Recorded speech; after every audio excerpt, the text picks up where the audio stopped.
Let's go to the Shadow Assistant Minister for Education, Zoe McKenzie, who joins me live from Canberra.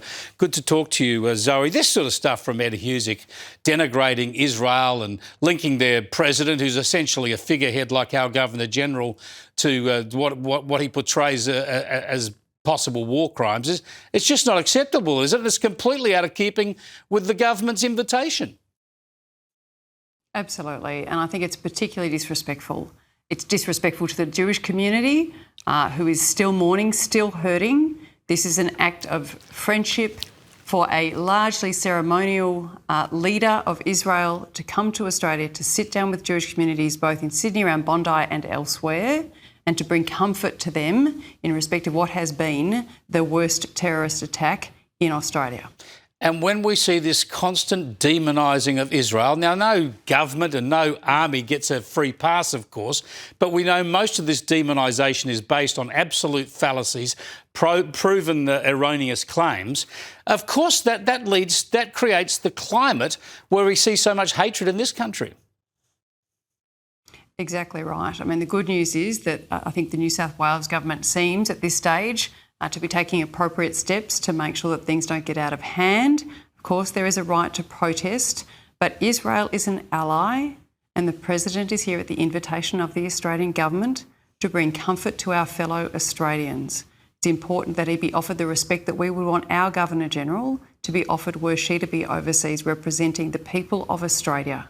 He's not here necessarily representing the government of Israel and all recent decisions. In fact, my understanding is that he is a politician who has been on the other side of the current government of Israel. Indeed. But all of that is irrelevant. He is here as a representative of the Israeli people to bring comfort to Jewish Australians. Indeed, that is the purpose of the visit. And yeah, he's a former Labor MP in Israel. Now, when it comes to terrorism, disturbing, although unsurprising news out of Perth today, that shocking attempted pipe bomb attack on Australia Day has been declared an act of terrorism. Now, the person who allegedly was responsible for this is a 31-year-old man. He's in custody facing charges. And we're very lucky that this device wasn't triggered, but it was obviously the claims here and of declaring it a terrorist act suggest that this was aimed at hurting people in that Invasion Day rally. It was targeting, obviously, Indigenous people and people supporting them.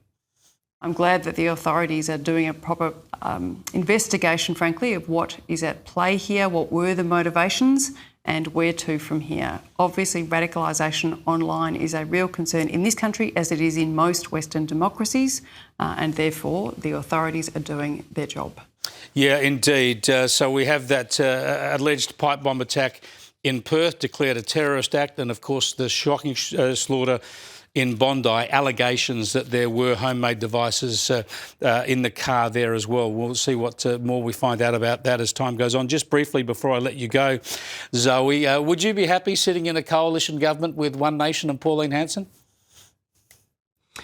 Chris, I'd be happy accepting supply from across the crossbench. There are a number of crossbench members who I think would guarantee supply for a strong coalition government. Would you be happy to be in coalition? I don't think she... hang on, she was asked directly whether she would sitting around a cabinet table. She was asked directly whether she would join a coalition government with the Liberals and the Nationals, and she said certainly. That means One Nation ministers in your government. Would you be happy with that? At this point, no, I would not, because they're a single-issue party. I have no idea how they would vote in relation to important things like taxes, in relation to corporations law, in relation to...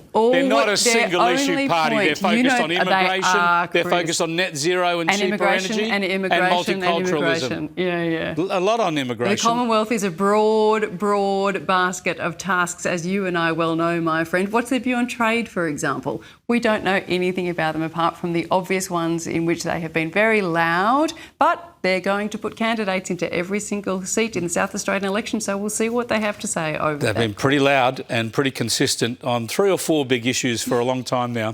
Thanks for joining us, Zoe. I appreciate it. Zoe McKenzie there, joining us from Canberra.